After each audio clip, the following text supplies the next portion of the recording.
You have to ask yourself what exactly we are watching when a clip like this goes viral, spreading like wildfire across the conservative echo chambers and the darker corners of the internet. We see Speaker Mike Johnson, the man who has become the poster child for the far-right's obsession with performative morality, standing at the podium with that signature smirk, that veneer of southern gentility that barely masks the cruelty of his agenda. He is launching what can only be described as a calculated, bad-faith assault on Congresswoman Maxine Waters, a woman who has dedicated over 3 decades of her life to fighting for the most disenfranchised communities in this country. But if you look past the theatrics, if you strip away the edited soundbites and the gotcha framing that right-wing media loves to salivate over, you see something much more insidious playing out on the floor of the House. This wasn't a debate about policy, and it certainly wasn't a genuine inquiry into ethics or effectiveness. It was a modernized, televised version of a very old, very ugly American tradition where powerful white men try to publicly discipline powerful black women who dare to take up space in the halls of power. Let's be real about what Mike Johnson is doing here, because if we don't call it out, we are complicit in the gaslighting. He stands there rattling off statistics about the poverty in California's 43rd district, clutching his pearls about crime rates and economic despair, as if he suddenly cares about the plight of the urban poor. This is the same Mike Johnson who has consistently voted against affordable housing measures, who has voted to slash the social safety nets that keep families afloat, and who represents a party that has systematically dismantled the Voting Rights Act. To see him weaponize the suffering of Maxine Waters' constituents, suffering that is the direct result of the systemic inequities his party fights to preserve, is the height of hypocrisy. It is a cynical political stunt designed to drive a wedge between a representative and her community, using their pain as a prop for his viral moment. When Johnson brings up the finances, the home, the so-called lifestyle of Congresswoman Waters, he is engaging in a classic distraction tactic that we have seen time and time again. The implication is always the same: how dare a black woman from St. Louis, who worked her way up from the bottom, actually achieve the American dream? It is fascinating, isn't it, that wealth is considered a virtue when it is held by the geriatric white men on the Republican side of the aisle, but the moment a woman of color accumulates assets, it is framed as corruption. We don't see Mike Johnson grilling his own colleagues about their stock portfolios, which miraculously seem to outperform the market every single year, nor do we see him holding hearings on the massive tax breaks his donors receive that drain the public coffers dry. No, that energy is reserved exclusively for Maxine Waters because she represents a threat to their status quo. The narrative Johnson is spinning is that because the 43rd district struggles, Representative Waters has failed, but that is a fundamental misunderstanding, deliberate or otherwise, of how systemic racism works in this country. He points to the poverty in South Los Angeles not as a scar of redlining, not as the legacy of the crack epidemic that was allowed to ravage those neighborhoods while the government looked away, and not as the result of a criminal justice system that targets young black men. Instead, he points to it as a personal moral failing of one woman. It is an intellectually dishonest argument that ignores 50 years of socioeconomic history. You cannot legislate away centuries of oppression with a single congressional term, and to blame the firefighter for the fire is a level of absurdity that would be laughable if it weren't so dangerous. Maxine Waters has been in the trenches fighting for funding, for jobs programs, and for justice reform, swimming upstream against a federal government that, for the better part of her tenure, has been hostile to the very people she serves. Let's talk about the silence that the right-wing commentators are obsessing over, the fact that in this specific clip, Congresswoman Waters didn't engage in a shouting match with Johnson. They call it defeat, I call it dignity. They call it an admission of guilt, I call it the exhausted patience of a woman who has heard these same tired, bad-faith arguments for 30 years. When you are a veteran of the civil rights movement, when you have stared down real threats and real violence, you do not need to dignify the petty grandstanding of a speaker who is simply looking for a clip to play on Fox News during prime time. Her silence in that moment was a refusal to participate in the circus. She knows, and we know, that nothing she could have said would have penetrated the wall of willful ignorance that Johnson and his cronies have built around themselves. They weren't looking for answers, they were looking for a reaction, and by denying them that, she actually maintained the upper hand. The accusations regarding the banking bailouts and the campaign funds are another layer of this orchestrated smear campaign. We have to understand the context of the financial crisis and the role the House Financial Services Committee played in trying to stop the entire global economy from bleeding out. To take complex legislative maneuvers, designed to stabilize institutions that employ millions of Americans, and reduce them to a conspiracy theory about personal enrichment is the standard operating procedure for the modern GOP. They rely on the fact that most people won't read the thousands of pages of committee reports or understand the nuances of banking regulations. They rely on the headline, the shock value, and the prejudice that their base already holds. It is a strategy of throw enough mud against the wall and hope something sticks, and it is designed to delegitimize the voices that are most critical of corporate power. We must also scrutinize the timing of this attack because in politics, there are no coincidences. Why go after Maxine Waters now? Why restrict these specific talking points? It is because the Republican Party is terrified of the demographic shift happening in America. They see the coalition that Waters represents, a multiracial, working-class coalition that demands equity and accountability, and they know their time is running out. By attacking her, they are trying to demoralize that base. They are trying to tell young organizers and activists, look, even if you make it to Congress, even if you become a chairwoman, we will still find a way to tear you down. It is a message of intimidation, plain and simple. Johnson isn't just speaking to Waters, he is speaking to every young person of color thinking about running for office, warning them that the price of admission is having your life dissected and your integrity impugned by men who have never known a day of struggle in their lives.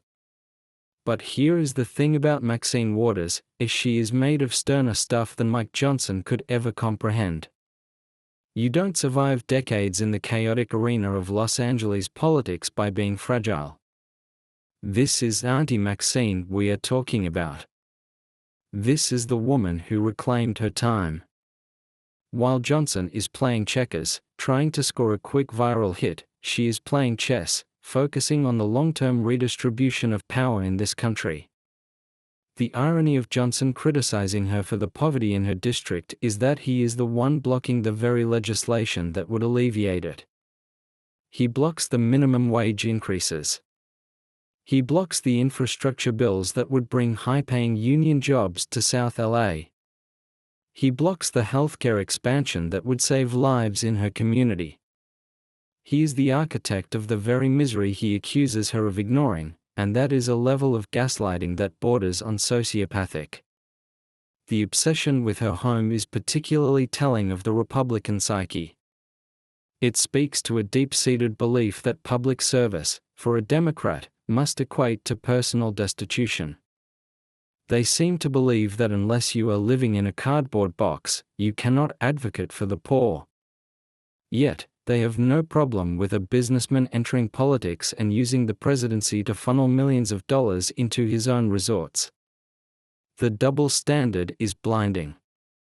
They want Maxine Waters to be weak, they want her to be apologetic, and they want her to be humble in a way they never demand of their own leaders.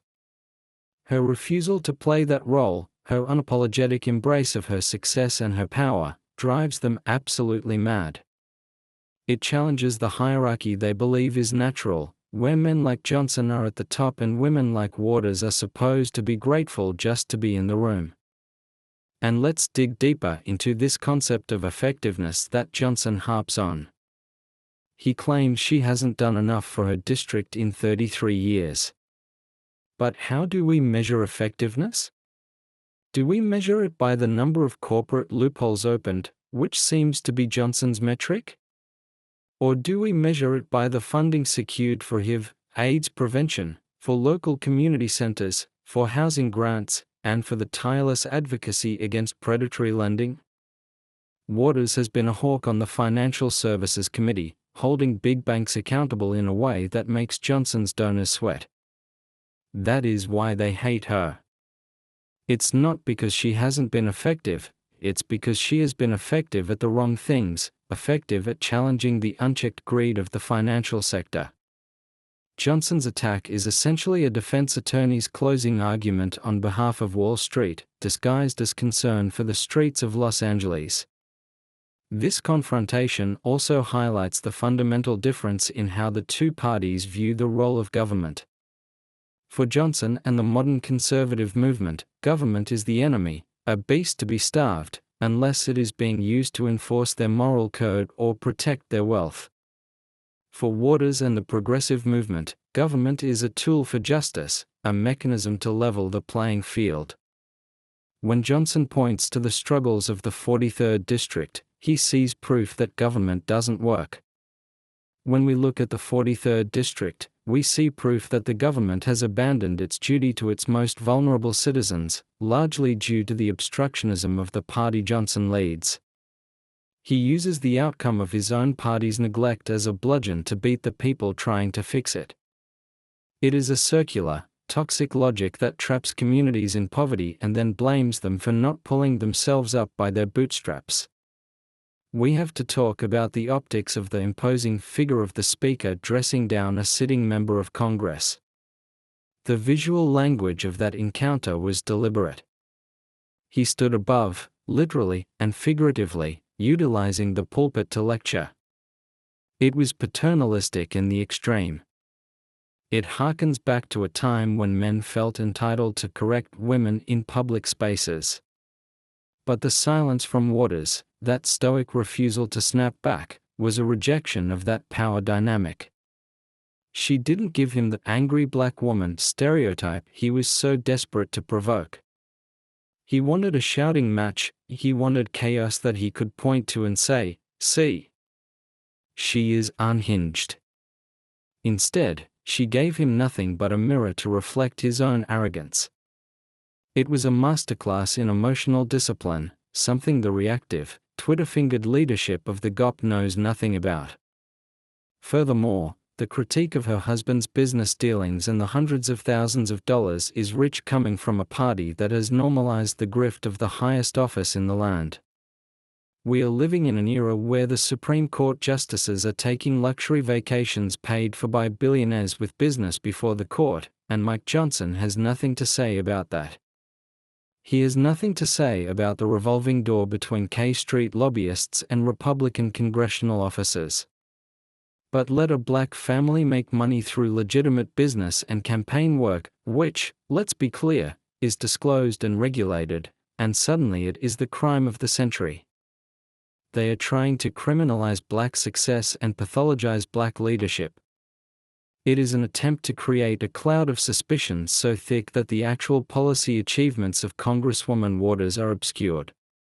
What this viral moment really exposes is the intellectual bankruptcy of the conservative platform regarding urban America. They have no plan. They have no policy. All they have is criticism. Mike Johnson can list the crime statistics, but can he list a single bill he has sponsored that would address the root causes of that crime without mass incarceration? Can he name a single initiative he has championed that would bring mental health resources to those streets instead of militarized police? No, he cannot. His entire political identity is built on opposition, on negation, on saying no to progress. He uses the 43rd District as a prop, a scary story to tell suburban voters to keep them voting red. Look at what happens when Democrats are in charge, he says, while actively sabotaging the resources those Democrats need to govern effectively. So when we watch this clip, we shouldn't feel defeated. We should feel clarified. We see exactly who Mike Johnson is and exactly what he represents. He represents a politics of punchdown, a politics of division, and a politics that is terrified of the future. And in Maxine Waters, we see the resilience required to withstand that. We see a woman who has been investigated, attacked, and demonized for decades, and yet she is still standing, still voting, and still holding the gavel. That drives them crazy. They thought they could shame her into silence. They thought they could bully her into retirement. But if there is one thing we know about Maxine Waters, it is that she does not fold. She does not back down. And every time Mike Johnson tries to use her as a punching bag, he only reveals his own weakness. He reveals that he has to resort to personal attacks because he cannot win on the merits of his ideas. This is why this 60-minute deep dive is so necessary. Because a 2-minute clip on Twitter doesn't tell you the history. It doesn't tell you about the systemic sabotage. It doesn't tell you about the double standards. It just gives you the spectacle. But we are here for the truth. And the truth is that Mike Johnson's attack on Maxine Waters wasn't a moment of accountability, it was a desperate flailing of a dying ideology trying to assert dominance over a world that is moving on without it. We need to dissect every single claim he made, not to validate them, but to expose the hollow core of his argument. We need to vindicate the legacy of a woman who has fought harder for the American promise than Mike Johnson ever will. We need to dissect the specific allegations Mike Johnson threw into the ring because they are designed to sound damning to the uninitiated ear, but upon closer inspection, they dissolve into a puddle of context-free distortion. Take the accusation regarding the banking bailouts and the so-called undue influence Congresswoman Waters exerted to assist One United Bank. To hear Johnson tell it, you would think she was funneling cash into a personal slush fund. But let's look at the reality of that situation through the lens of history and racial equity, two things the modern Republican Party seems allergic to. One United was, and is, one of the largest black-owned banks in America. During the financial collapse of 2008, a crisis precipitated by the predatory gambling of massive, white-run institutions on Wall Street, minority-owned banks were disproportionately at risk of being wiped out. These institutions are the financial lifeblood of communities that have been redlined and rejected by the likes of Chase and Wells Fargo for generations. When Maxine Waters arranged meetings for the National Bankers Association with the Treasury Department, she wasn't engaging in corruption, she was engaging in survival advocacy. She was ensuring that in the massive federal scramble to save the too-big-to-fail giants, the small, black-owned institutions weren't left to drown. That is literally her job as a representative of a marginalized community. The fact that her husband held stock in that bank is the thread Johnson pulls at, screaming conflict of interest, while conveniently ignoring that the Treasury Department, under the Bush administration, mind you, reviewed the case and decided that saving the bank was in the public interest. Johnson frames the preservation of black wealth as a scandal, yet he remains silent on the billions of dollars in subsidies his party hands out to fossil fuel companies, pharmaceutical giants, and defense contractors, industries where many of his colleagues hold significant investments. It is a double standard that is so transparent it is insulting.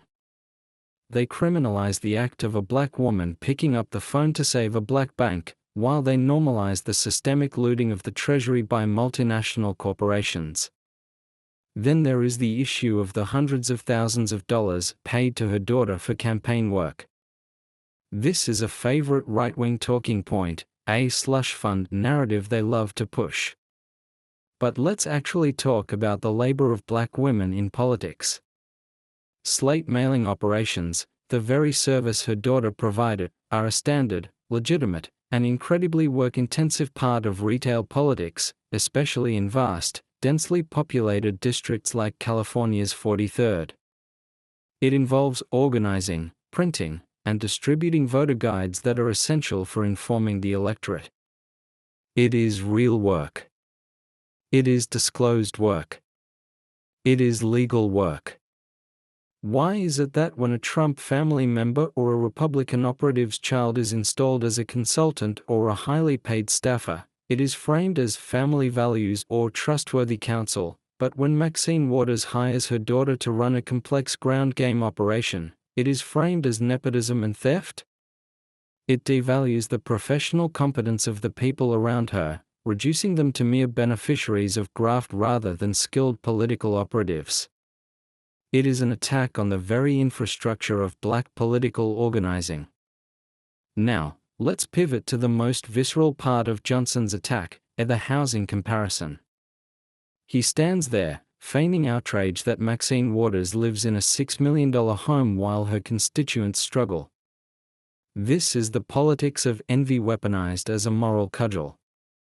Let's be very clear about what this argument implies. It implies that in order to represent the poor, one must be poor. It implies that a black woman from humble beginnings who rises to the top of the American political structure has no right to enjoy the fruits of her labor. This is a standard never applied to the Kennedys, the Bushes, or the Romneys. We expect our white male leaders to be wealthy, and we see their mansions as proof of their competence, their business acumen, and their readiness to lead.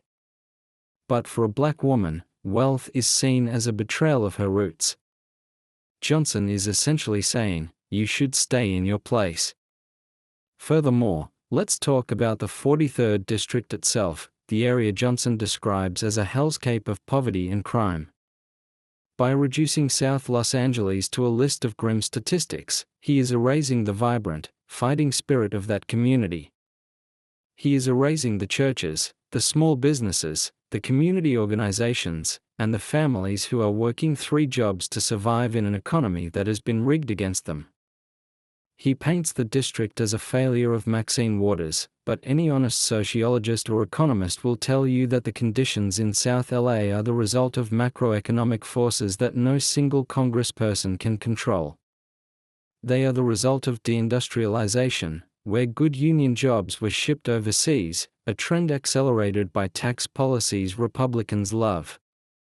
They are the result of the war on drugs, which ravaged these neighborhoods and removed a generation of fathers and earners from the home, a war that the GOP championed. When Johnson points to the homeless encampments and the crime rates, he is pointing to the wreckage caused by his own ideology. He is pointing to the lack of mental health funding, the lack of affordable housing subsidies, and the lack of a living wage. Maxine Waters has voted for every single measure that would alleviate these problems. She has co-sponsored bills to end homelessness, to reform the police, and to invest in urban infrastructure. Mike Johnson has voted against them. Every single time. He is the arsonist standing in front of the burning building, blaming the fire chief for not putting it out fast enough, while he is the one holding the matches and cutting the water hose. It is gaslighting on a monumental scale. He denies the district the resources it needs and then mocks the representative for the district's struggle. This brings us to the silence again.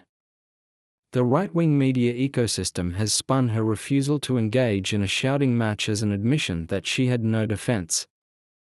But let's interpret that silence through the lens of power.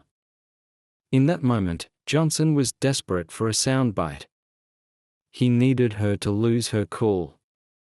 He needed the angry black woman clip to feed his base, to validate their biases that she is emotional, unhinged, and unprofessional. By denying him that reaction, she starved his narrative. She looked at him with the cold, hard stare of a woman who has seen men like him come and go for 30 years. It wasn't silence, it was a refusal to perform. It was a refusal to shuck and jive for the amusement of the C-SPAN cameras. She knows that the ethics committee has cleared her. She knows her constituents keep voting for her with overwhelming margins because they know she fights for them. She didn't need to explain herself to Mike Johnson. Her record speaks to the people who actually matter, the voters of the 43rd District. We also have to look at the broader context of why Johnson chose this specific line of attack regarding effectiveness. He claims she hasn't done anything. This is a classic technique of erasing the legislative achievements of progressives. Effectiveness, in the Republican worldview, is measured by how much you can deregulate, how much you can cut taxes for the rich, and how many judges you can confirm. But Maxine Waters' effectiveness is measured in the disasters she has averted and the protections she has preserved. As chair of the Financial Services Committee, she has been a firewall against the complete deregulation of the banking sector. She has fought to protect the Consumer Financial Protection Bureau, an agency that has returned billions of dollars to cheated Americans. She has been a voice for the unbanked and the underbanked. Johnson calls this ineffective because it doesn't serve his donors. He calls it failure because she is effectively blocking the predatory capitalism he champions. The deeper narrative here is about who owns the moral high ground. Johnson, with his polite demeanor and crisp suit, tries to claim it by citing ethics. But true political ethics is not about paperwork and technicalities, it is about who you fight for. Is it ethical to vote to take food stamps away from hungry children? Mike Johnson did that. Is it ethical to vote against certifying a free and fair election, undermining the very democracy he swore an oath to protect? Mike Johnson did that. Is it ethical to support policies that force women to carry non-viable pregnancies to term? Mike Johnson does that. For him to stand there and lecture Maxine Waters on morality is grotesque. It is the height of privilege to believe that you can legislate violence against the poor and then claim moral superiority because your financial disclosures are filled with oil stocks instead of community bank shares. And let's not forget the civility trap. Throughout American history, the tone of the oppressor has always been civil, while the cry of the oppressed is labeled divisive. The slave owners were polite, and the segregationists wore suits and spoke of states' rights in hushed tones. They always demand that those fighting for freedom lower their voices. When Johnson speaks with that calm, condescending cadence, he is utilizing the weapon of civility to mask the brutality of his words. He is trying to make Waters look unreasonable simply for existing in her power. But we must not be fooled by the tone. We must look at the substance. The substance of his speech was an attack on the poor, an attack on black success, and an attack on the very idea of government serving the marginalized. The viral nature of this clip is also a testament to how easily misinformation travels when it confirms pre-existing biases. The people sharing this video with glee aren't interested in the nuances of the One United Bank deal or the socio-economic history of Los Angeles. They are interested in seeing a powerful black woman put in her place. It feeds a dark, resentment-fueled engine in American politics. It validates their feeling that the country is being taken over by unworthy people. By analyzing this, we are not just defending Maxine Waters the person, and we are defending the right of minority communities to choose their own leaders without having them delegitimized by the white establishment. We are defending the idea that a representative's job is to advocate for their specific community, even if that advocacy offends the sensibilities of the ruling class. The comparison of their two districts would actually be a fascinating study if Johnson were honest enough to have it. Johnson represents a district in Louisiana that is hardly a paradise. It suffers from high poverty rates, poor health outcomes, and environmental degradation from the petrochemical industry. Yet, you don't see Maxine Waters standing up and mocking the people of Louisiana for their struggles. You don't see her listing the cancer rates in Cancer Alley and blaming Johnson personally for every sick child. Why? Because she understands that these are systemic issues. She understands that the people of Louisiana are victims of corporate greed, just as the people of South LA are. The difference is, she wants to help both populations with federal programs, while Johnson wants to gut the programs that would help his own constituents just to score points against her. He is sacrificing his own people's well-being on the altar of partisan warfare. So, as we move deeper into this hour, we are going to strip away the veneer of Mike Johnson's gotcha moment. We are going to look at the receipts. We are going to show you what Maxine Waters was actually doing during those years he claims she was missing in action. We are going to show you the bills she wrote, the hearings she chaired, and the battles she fought behind closed doors to keep the wolves of Wall Street at bay.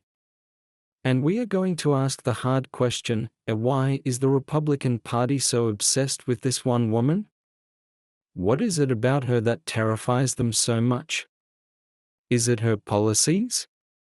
Or is it the fact that she is unbought, unbossed, and unafraid to speak truth to power, even when that power is standing at the podium of the House of Representatives trying to humiliate her? This script we are building isn't just a reaction, it is a reclamation of the narrative. It is about refusing to let the Mike Johnsons of the world define reality for us. They have the Fox News megaphone, but we have the truth, and we have history on our side. The 43rd District knows who Maxine Waters is. They have returned her to office 15 times. That is the only poll that matters. That is the only validation she needs. And the fact that Johnson thinks he can undo that bond with a 5-minute speech shows just how little he understands about loyalty, about community, and about the enduring fight for civil rights in America. He is punching a wall, and he thinks the noise he is making is the sound of victory, but it is just the sound of his own irrelevance echoing against a movement that is bigger, older, and stronger than he will ever be. We need to take a step back and look at the psychological warfare inherent in Mike Johnson's rhetoric. When he talks about the poverty industry, a term the right loves to throw around, he is engaging in a very specific type of projection. He is accusing Maxine Waters of keeping her constituents poor so she can keep getting elected. Think about the insanity of that logic for a second. It presumes that the voters of South Los Angeles are not intelligent enough to know their own interests. It presumes they are sheep, herded to the polls by handouts. This is not just an attack on Waters, it is a direct insult to the intelligence and agency of every single black voter in her district. It is the modern-day version of the old plantation politics slur. Johnson is essentially saying, these people don't know what's good for them, only I, a conservative white man from Louisiana, know what they really need. It is paternalism on steroids, masquerading as concern. Let's flip the script on this poverty industry accusation. Who actually profits from poverty in America? It isn't Maxine Waters. It's the private prison industry that lobbies for harsher sentencing laws to keep their beds full, an industry Mike Johnson supports. It's the payday loan sharks who set up shop on every corner in the 43rd District, trapping families in cycles of 400% interest debt, predators that Maxine Waters has spent her entire career trying to regulate, and that Mike Johnson's party protects in the name of free enterprise. It's the fast food corporations that pay starvation wages, forcing their employees to rely on government assistance just to eat, corporations that fight every attempt to raise the minimum wage, with Johnson's help. If we are going to talk about an industry that relies on keeping people poor, let's look at the donor list of the Republican National Committee. That is where you will find the real profiteers of misery. The visual contrast in that hearing room was striking, and we shouldn't ignore it. You have Mike Johnson, the face of the new, polished, theocratic right, reading from a script that was likely poll-tested by consultants to trigger maximum outrage in the suburbs. And you have Maxine Waters, a woman who came up through the Head Start program, who worked in garment factories, who organized telephone operators. Her wealth, which they begrudge her so intensely, came later in life. It came after decades of work. It represents the American dream that Republicans claim to love, but only seem to celebrate when it looks like them. When a white man makes millions in real estate, he is a genius. When a black woman and her husband make smart investments over 40 years, they are grifters. We have to call this what it is, economic racism. They are comfortable with black people as entertainers or athletes, but the moment they become holders of capital and political power, the scrutiny becomes forensic and hostile. Let's go deeper into the failure of the 43rd District. Johnson cites the lack of improvement in economic numbers as proof of Waters' incompetence. But this ignores the devastating impact of federal policy on urban centers. Let's talk about Reaganomics, the ideology Johnson idolizes. The 43rd District didn't just become poor. It was deconstructed. In the 1980s, the manufacturing base of South Los Angeles was dismantled. Goodyear, Firestone, Bethlehem Steel, these plants closed down, taking thousands of high-paying, unionized jobs with them. Did Maxine Waters close those plants? No. Corporate raiders and trade policies championed by the right wing closed them. Then came the crack epidemic, fueled by a CIA-linked Contra war that flooded these streets with drugs, followed by a crime bill that locked up the fathers and sons who lost those factory jobs. To blame Maxine Waters for the economic devastation of South LA is like blaming a doctor for the gunshot wound she is trying to treat. She has been the one screaming for a tourniquet while the Republicans keep reloading the gun. And what about the silence regarding the violent crime? Johnson paints a picture of lawless streets, a war zone that Waters ignores from her ivory tower. This is fearmongering 101. It is designed to terrify the white suburban voter into thinking that chaos is coming for them if they don't vote Republican. But if you actually listen to what Maxine Waters says about crime, she talks about root causes. She talks about the fact that you cannot police your way out of poverty. You cannot arrest your way out of a mental health crisis. Johnson wants more boots on the ground, more tanks, more incarceration. Waters wants youth jobs programs, after-school funding, and addiction treatment. Johnson calls her approach soft on crime because it doesn't involve handcuffs. We call it smart on crime because it addresses why the crime is happening in the first place. The silence he mocked in that video was her refusing to validate his premise that the only solution to violence is state-sponsored violence. We also need to address the hundreds of thousands of dollars narrative again, because it is the sticky bomb they keep throwing. In the world of high-stakes political consulting, the amounts paid to her daughter's firm are actually standard. If you look at the consulting fees paid to firms run by the spouses and children of senior Republicans, the numbers would make your eyes water. We see millions flowing into strategy groups and media consultancies owned by the inner circles of GOP leadership. But those transactions are buried in complex LLC structures and super PACs, shielded by the dark money laws that Republicans fought to uphold in Citizens United. Maxine Waters' campaign expenditures are public, transparent, and scrutinized to the penny. The fact that she hires people she trusts, in a business where trust is the most valuable currency, is not a scandal. It is how politics works. But because it is a black family keeping that money within their own circle rather than paying a white-owned firm on K Street, it is branded as nepotism. The anger we feel watching Johnson isn't just about his attack on Waters, it is about his arrogance.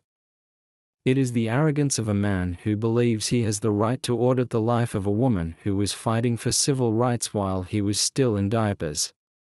He speaks to her with the tone of a disappointed schoolmaster. You haven't done your homework, Maxine. You've been naughty, Maxine. It is deeply, profoundly misogynistic. It attempts to infantilize a woman who is a committee chair. It is a power play designed to strip her of her status. But notice how she sits. She doesn't shrink. She doesn't slouch. She looks at him with a mixture of boredom and steel. That body language is a message to us. It says, I have outlasted better men than you, and I will be here long after you are gone.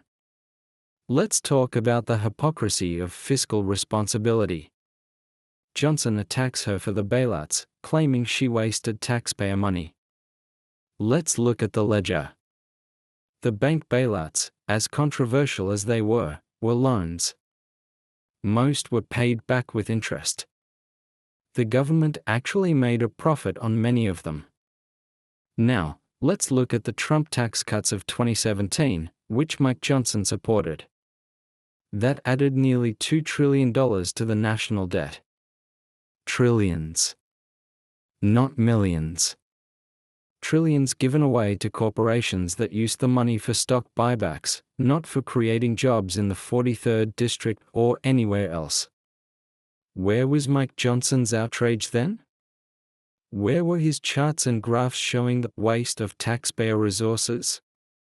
He was silent because that redistribution of wealth, from the poor to the rich, is the core mission of his party. He only cares about fiscal responsibility when the money is going to a black bank or a social program. When it goes to a hedge fund, the checkbook is wide open. This is why the neutral observer perspective fails here. You cannot be neutral on a moving train. If you look at this situation and say, well, both sides have a point, you are falling for the trap. Johnson's point is built on omitted context and bad faith. Waters' point is her entire life's work. There is no equivalency here. One is a career politician using a committee hearing as a Fox News audition tape, and the other is a legacy civil rights leader trying to do her job in the face of constant obstruction. To treat Johnson's accusations as equally valid to Waters' defense is to validate the smear.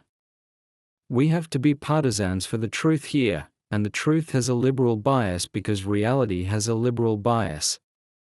The reality is that austerity kills. The reality is that systemic racism exists. The reality is that Maxine Waters is effective precisely because the people Mike Johnson represents are so desperate to stop her. Consider the constituent services angle. Johnson implies she doesn't help her people. If you walk through South LA, you will meet people who have stories.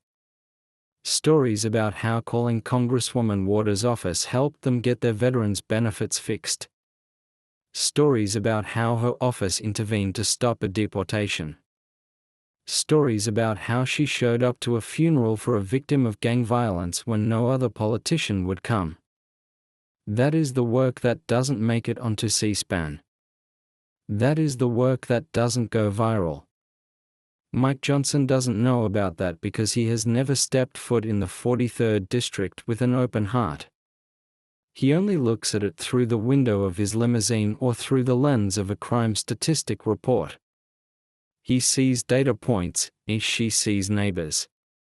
That is the fundamental disconnect. He is judging a community he fears, and she is representing a community she loves. And we must discuss the ethics investigation he alludes to. Republicans love to bring up the fact that she was investigated. What they always whisper, or leave out entirely, is the result, as she was cleared. The House Ethics Committee, a bipartisan body, found no violation that warranted punishment regarding the One United Bank affair. The charges were largely dropped or resolved without the dramatic guilty verdict the right wing craved. But in the court of public opinion, the accusation is the verdict. Johnson knows this. He knows that if he just repeats the words ethics violation enough times, it becomes truth in the minds of his voters. It is the strategy of the big lie. Repeat it until it sticks. It is a corruption of the discourse that poisons our ability to have a shared set of facts. Furthermore, let's look at the timing of Johnson's rise. He represents a new breed of Republican, the MAGA in a suit. He isn't the shouting, red-faced populist like Jim Jordan, and he is the quiet, smiling assassin. This makes him more dangerous. He packages extremist views on abortion, on gay rights, and on voting access in a calm, lawyerly demeanor. His attack on Waters is a signal to the base that he can handle the radical left. It is a performance of dominance. By going after the most visible, vocal black woman in Congress, he is signaling that he will not compromise, he will not yield, and he will not respect the opposition. It is a declaration of war on the concept of a multicultural democracy. So, where does this leave us as we watch this 60-minute breakdown? It leaves us with a choice. We can accept Mike Johnson's framing, that Maxine Waters is a corrupt, ineffective politician living in luxury while her district burns. Or we can see the bigger picture. We can see a woman who has navigated a minefield of racism and sexism to achieve power, and who uses that power to fight for the very people the system wants to crush. We can see the luxury of her life not as a crime, but as a victory over the poverty she was born into. We can see the struggles of her district not as her failure, but as the failure of a nation that refuses to atone for its sins. Johnson wants you to be angry at Maxine Waters. He wants you to resent her. But I want you to be angry at the audacity of Mike Johnson. I want you to be angry that a man who votes to starve children has the nerve to lecture anyone on morality. I want you to be angry that the media lets him get away with these false equivalencies. And most of all, I want you to be inspired by Maxine Waters. Because in her silence, in her refusal to dance to his tune, she showed us how to deal with these bad faith attacks. You don't argue with a fool, because they will drag you down to their level and beat you with experience. You stare them down. You keep working. You keep voting. You keep rising. As we move into the final act of this analysis, we are going to look forward.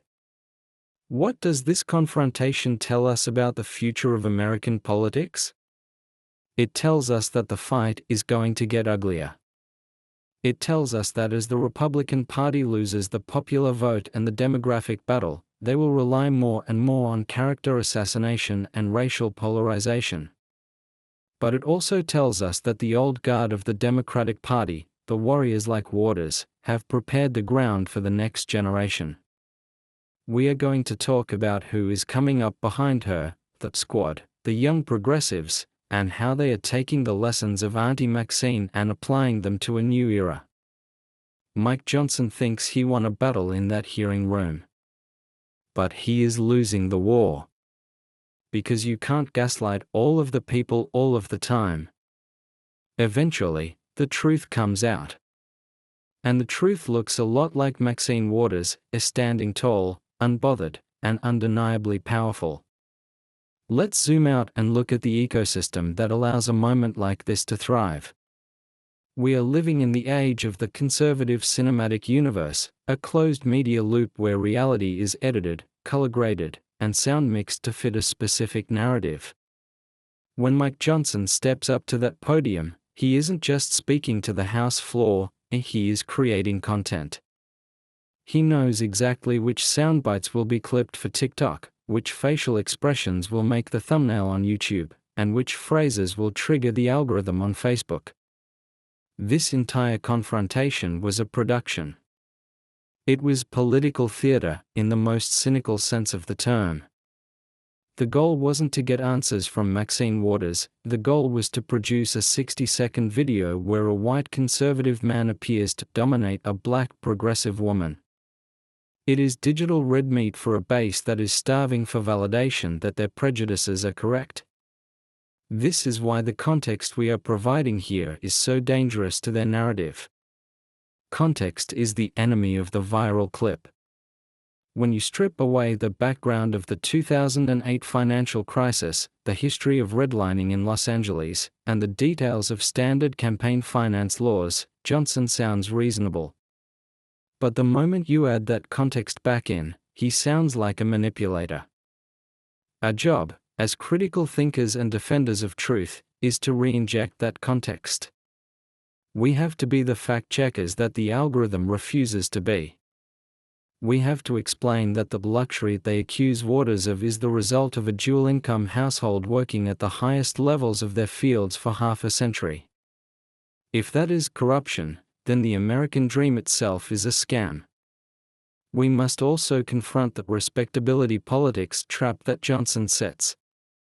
He speaks in a soft, low voice. He uses legalistic terminology. He wears the uniform of the establishment. In our society, we are conditioned to view this aesthetic as neutral and authoritative. Conversely, we are conditioned to view the passion, the volume, and the vernacular of the black community as aggressive or unprofessional. Johnson weaponizes this bias. He knows that if Waters raises her voice even a decibel, she loses the optics war. He is goading her. It is a psychological provocation designed to elicit a reaction that he can then point to as proof of her instability. But Maxine Waters, the veteran, the survivor, refuses to give him the satisfaction. She sits in her power, unbothered, and that silence is louder than any scream. It breaks the script he wrote for her. Let's talk about the apartheid parallel because it is relevant to Waters' history. Before she was the target of Mike Johnson, she was the target of the South African apartheid regime's defenders in Washington.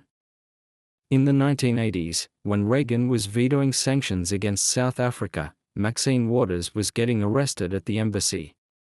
She was fighting for Nelson Mandela when the Republican Party labeled him a terrorist. She has always been on the right side of history, even when it was unpopular, even when it was dangerous. Mike Johnson, on the other hand, is part of a political lineage that defended segregation, defended apartheid, and now defends the disenfranchisement of voters in Georgia and Texas. For him to question her moral compass is laughable.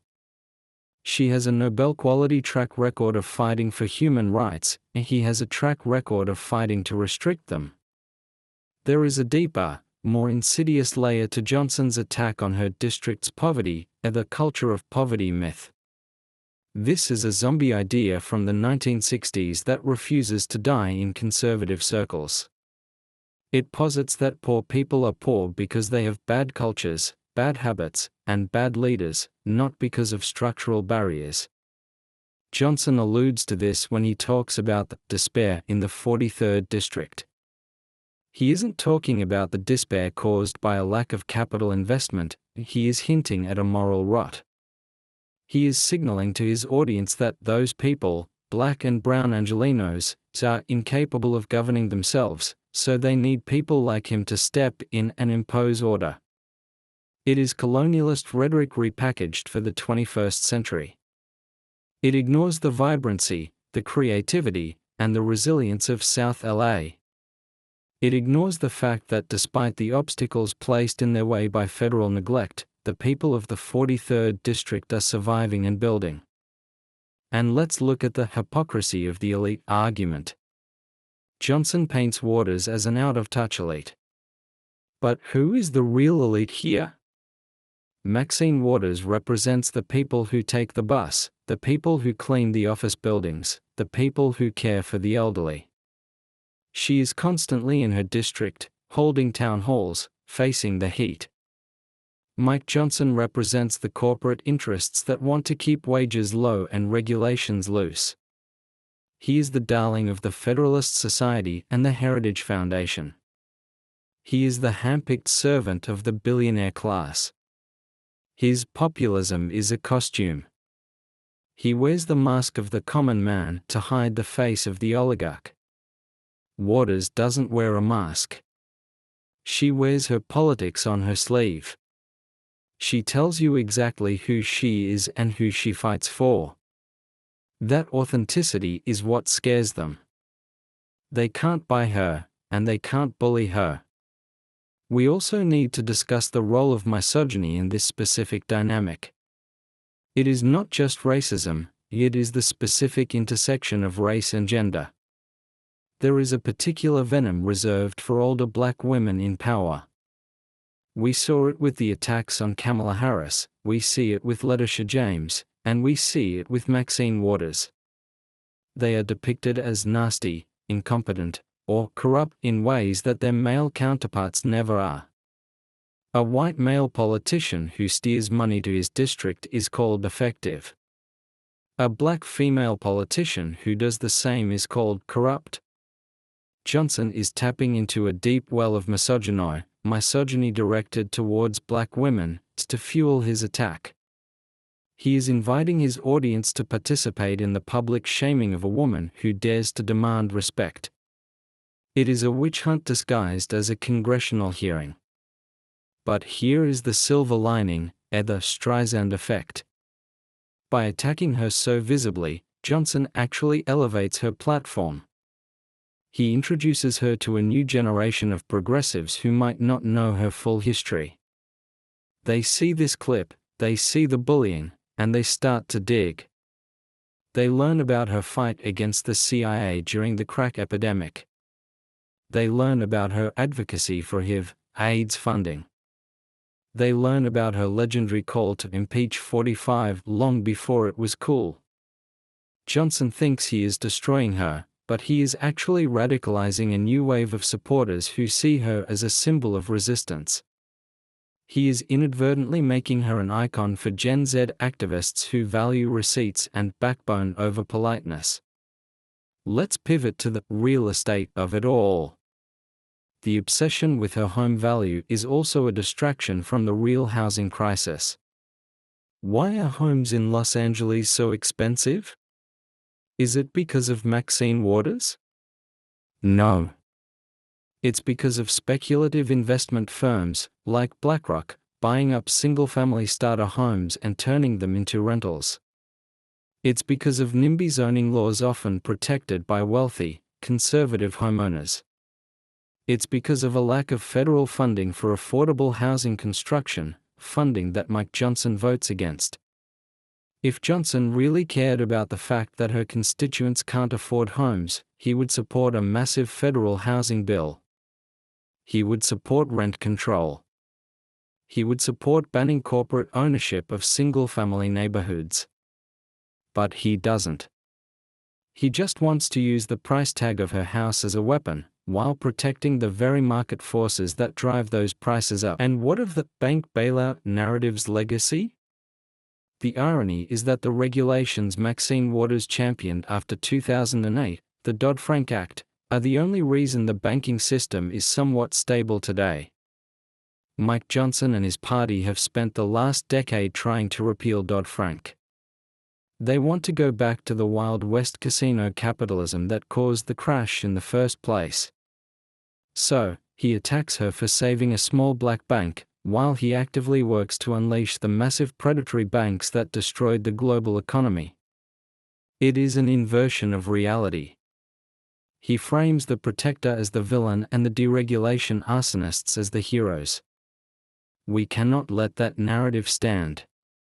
The family business aspect deserves one final, crushing point.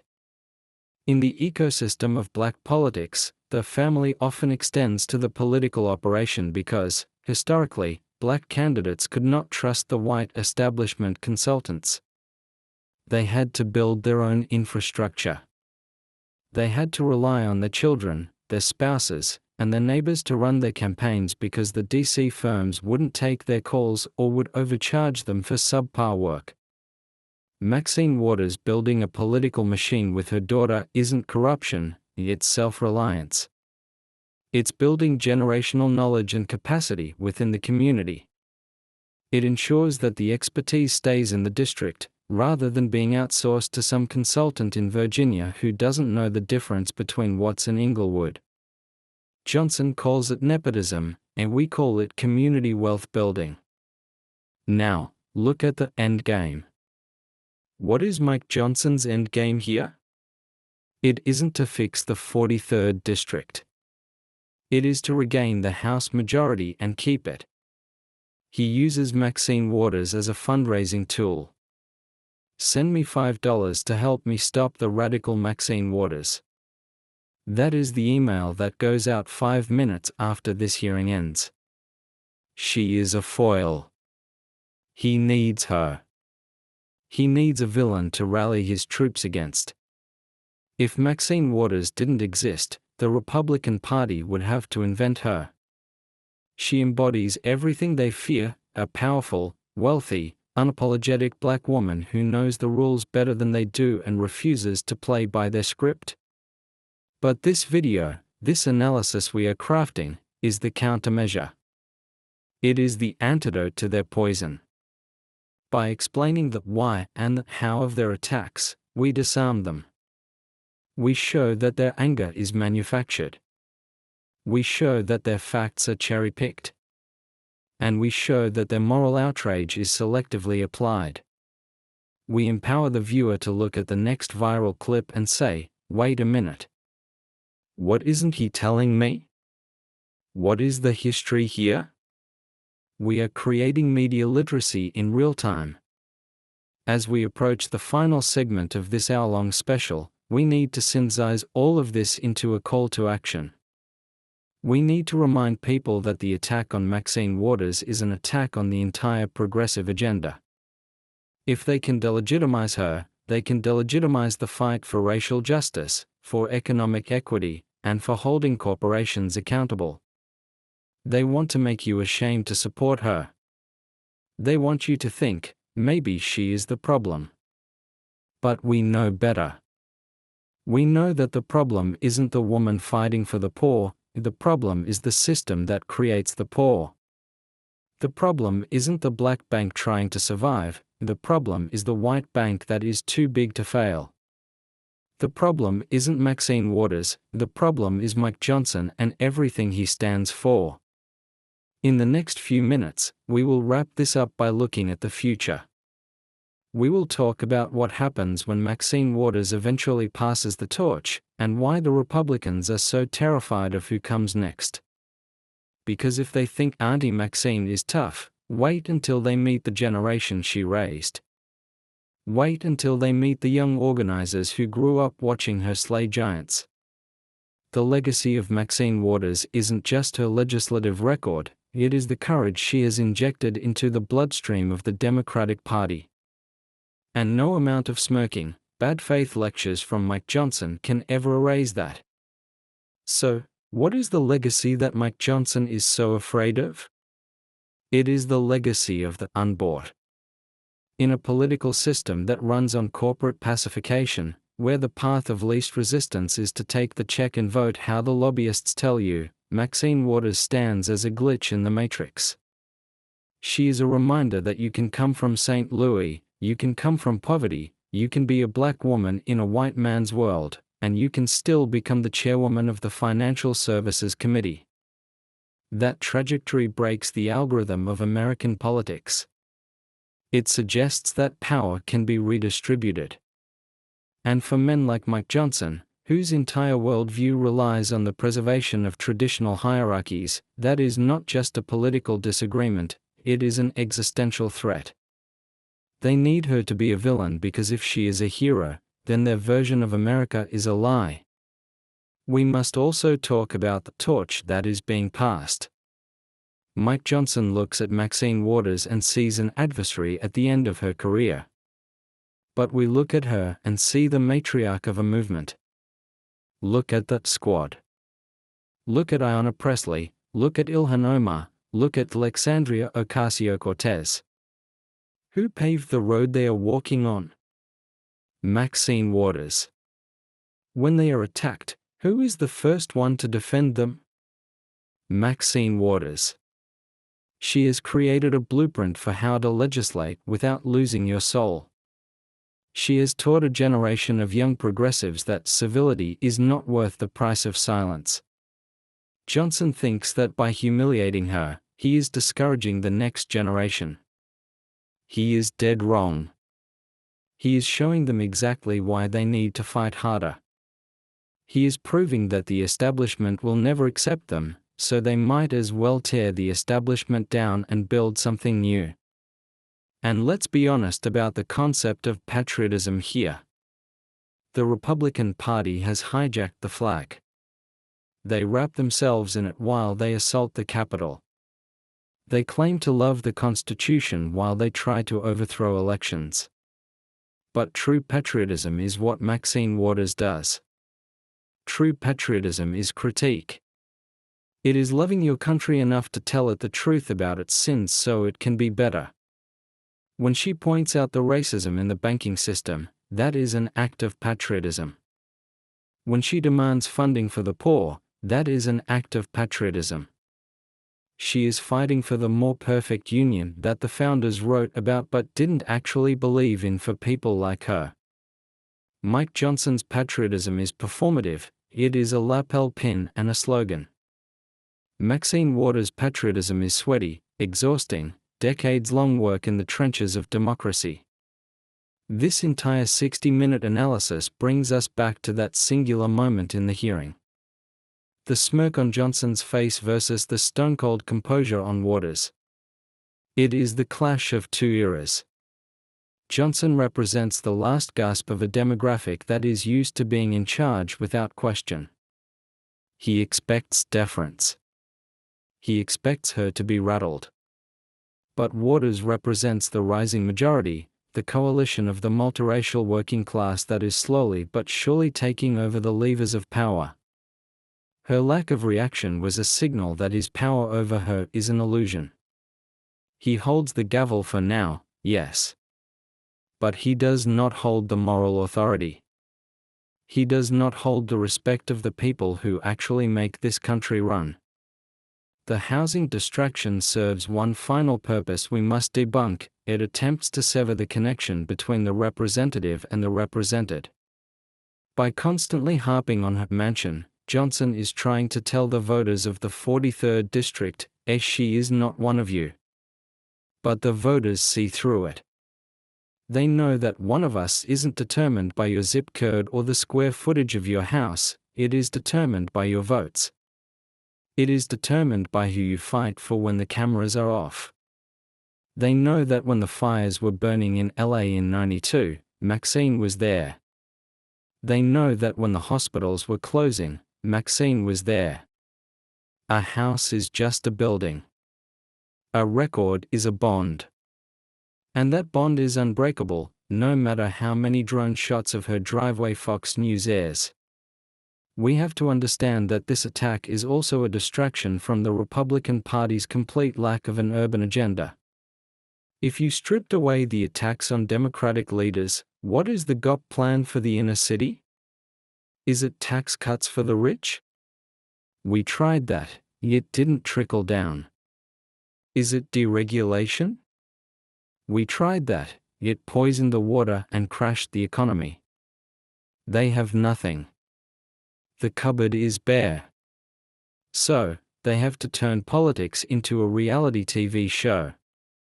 They have to make it about personalities because they cannot win on policy. They can't walk into South LA and say, "We are going to cut your healthcare and give a tax break to Exxon," and expect to get votes. So instead, they walk in and say, "Look at Maxine's house. It is a sleight of hand. It is a scam. And we are calling it out." As we conclude, let's reframe the effectiveness argument one last time. In a broken system, sometimes effectiveness is measured by what you stop. Maxine Waters stopped the privatization of Social Security. She stopped the complete gutting of the Community Reinvestment Act. She stopped the repeal of the Affordable Care Act. If she had done nothing else but stand in the doorway and say no to the Republican wrecking ball for 30 years, she would deserve a statue. But she did more than that. She built. She inspired. She led. Johnson calls 30 years too long. We call it a lifetime of service. We call it tenure. And in the House of Representatives, tenure is power. He hates her tenure because he hates her power. So, when you see that clip on your feed, don't get demoralized. Don't let your blood pressure spike. Smile. Smile because you know the truth. Smile because you see a strong black woman refusing to be broken.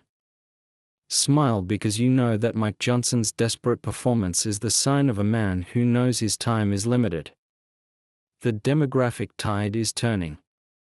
The ideas that Maxine Waters championed, universal health care, economic justice, racial equity, are polling higher than ever before.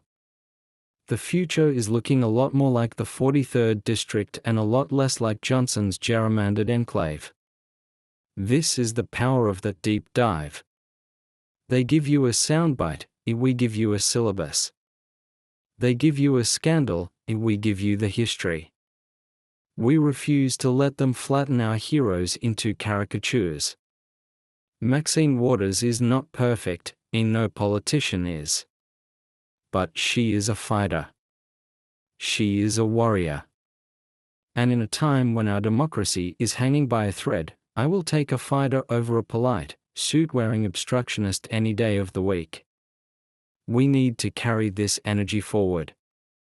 We need to support the independent media that tells these stories. We need to primary the corporate Democrats who are afraid to stand up like Maxine does. And most importantly, we need to vote. We need to vote in every single election, from the school board to the Senate, to ensure that the Mike Johnsons of the world are relegated to the minority where they belong. They want to reclaim the country for the past, and we are reclaiming our time for the future. Reclaiming my time. That was the phrase that went viral years ago, and it is the theme of this entire conflict. Mike Johnson tried to waste her time with nonsense. He tried to waste the American people's time with performative outrage. But Maxine Waters reclaimed it. She reclaimed the narrative. And now, it is up to us to reclaim the truth. Thank you for watching this hour-long special. If you made it this far, you are part of the solution. You are the informed electorate that Thomas Jefferson feared and that Maxine Waters fights for. Don't keep this knowledge to yourself. Share it. Talk about it. And the next time someone tries to parrot Mike Johnson's talking points to you, look them in the eye, channel your inner Auntie Maxine, and tell them, I'm reclaiming my time. Stay strong. Stay woke. And never, ever let them see you sweat.